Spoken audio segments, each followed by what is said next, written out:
આજે અમે Jhagadia જીઆઈડીસીમાં મેટ્રોપોલિકલ chemical private limited કંપનીમાં આવેલા છે. અહીંયા આવવાનું કારણ એટલું છે કે ગત 23 તારીખના રોજ કંપનીની બેદરકારીથી અહીંયા બ્લાસ્ટ થયો. 16 જેટલા કર્મચારીઓ ગંભીર રીતે દાઝી ગયા. ત્યારે એમાંથી એક વ્યક્તિનું મૃત્યુ 2 દિવસ પહેલા સુરત હોસ્પિટલમાં થયું અને બીજા એક વ્યક્તિનું મૃત્યુ આજે થયું અને 14 લોકોમાંથી લગભગ 5 થી 6 લોકો એટલા ગંભીર ઘાયલ છે કે જે 80% આખું શરીર એમનું દાઝીને બળી ગયું છે. છતાં પણ કંપનીના મેનેજમેન્ટમાંથી એક પણ વ્યક્તિએ આ 16 પરિવારના કોઈની સાથે પણ મુલાકાત નથી લીધી કે કોઈ પણ જાતની વળતરની વાત નથી કરી કે દવાખાનાની બિલની વાત નથી કરી, જેના કારણે આ પરિવારે ગઈકાલે મારો સંપર્ક કર્યો અને કીધું કે આ કંપનીમાં આ રીતની ઘટના ઘટી, એમાં અમારા 27 વર્ષના દીકરાઓ મૃત્યુ પામ્યા છે, જેના નાના નાના બાળકો છે. આગળ પાછળ અમારે કંઈ નથી. ચૈતરભાઈ, તમે કંઈ આવીને વાત કરીને અમને ન્યાય અપાવો.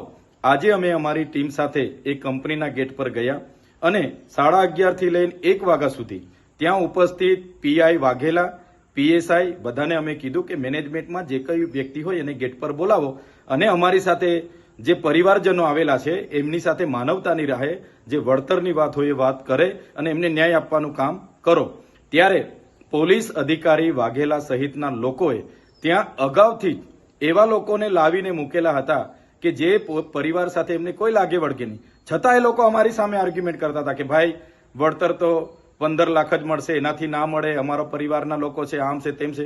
પણ અમારી સાથે જે સગા સંબંધીઓ હતા એમણે કીધું કે અમે 15 લાખમાં સહમત નથી, અમારો એકને એક દીકરો મૃત્યુ પામ્યો છે, અમને માનવતાની નાતે થોડું વ્યવસ્થિત કરી આપો. જે બાબતને લઈને 1.5 કલાક સુધી એમણે ગેટ ન ખોલ્યો. અમે ગેટની અંદર ગયા. ત્યાંનો એક વ્યક્તિ રોનક કરીને કોઈ છોકરો હતો, એ તરત દોડી આવીને મને મારી સાથે ઝપાઝપી કરવાના એણે પ્રયાસ કર્યા. પીઆઈની હાજરીમાં મેં કીધું ભાઈ જે વાત કરવા માટે આવ્યા છે એની વાત કરો, બીજું ફાલતુ વાત અહીંયા કરવાની જરૂર નથી. ત્યારબાદ પણ કંપની મેનેજમેન્ટ દ્વારા એમના પરિવારજનોને બોલાવવામાં આવ્યા, એમની સાથે વાત કરવામાં આવી. એમ કહેવામાં આવ્યું કે 2 લોકો મૃત્યુ પામ્યા છે, એની જવાબદારી કંપની 15 લાખ સુધી લેશે, એના સિવાય અમે 1 રૂપિયો આપવા માંગતા નથી. જેને લઈને અમે બાદમાં કંપનીની બહાર આવ્યા અને બહાર આવતાની સાથે જ અમારા લોકો પર પોલીસ દ્વારા ત્યાંથી જાહેરનામું છે એમ કરીને લાઠીઓ દ્વારા બહાર ભગાડવાનો પ્રયાસ કર્યો છે.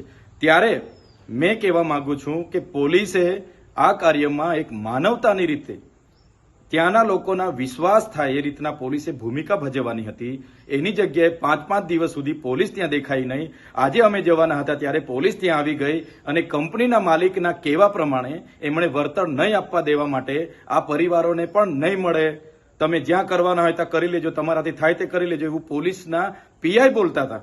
એટલે પોલીસની જે કામગીરી છે મને લાગે છે કે માલિકને ના તલવા ચાટતા હોય એવું મને લાગે છે. ત્યારે મેં એ વિસ્તારની તમામ જીઆઈડીસીઓમાં કામ કરતા કામદારોને, આ વિસ્તારના તમામ લોકોને મારે નમ્ર અપીલ છે, એક 16 પરિવાર સાથે જે ઘટના ઘટી છે બહુ ગંભીર ઘટના છે. કંપનીના માલિકોને આનાથી પેટનું પાણી પણ નથી હલતું. તો આવનારા દિવસોમાં આ ઘટના બાદ તો અનેક ઘટનાઓ બનશે, ત્યારે બધાનો જ વારો આવવાનો છે. ત્યારે સૌ લોકોને મારે વિનંતી છે, આવનારા દિવસોમાં અમે જાણ કરીશું, પરિવાર અને પ્રશાસનની મધ્યસ્થી રાખીને અમે જાણ કરીશું. ત્યારે સૌ ત્યાં ઉપસ્થિત થજો. આ પરિવારને ન્યાય અપાવવાનું કામ આપણું બધાનું છે અને આપણે બધા સાથે રહીને કરીશું. આમાં જે પોલીસે ભૂમિકા ભજવી છે એ ખૂબ જ નિંદનીય અને દુઃખદાયક છે.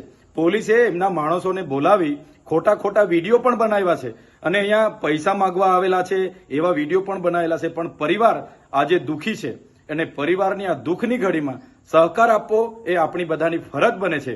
ત્યારે આવનારા દિવસોમાં તમામ લોકોને મારે અપીલ છે, જ્યારે પણ તમને જાણ કરવામાં આવશે 1 દિવસનો સમય ફાળવીને બધાએ ત્યાં પહોંચવું પડશે અને આ 16 પરિવારને ન્યાય અપાવવા માટે આપણે બધાએ ત્યાં ઉતરવું પડશે, એવી મારી આપ સૌને વિનંતી છે. જોહાર, જય આદિવાસી.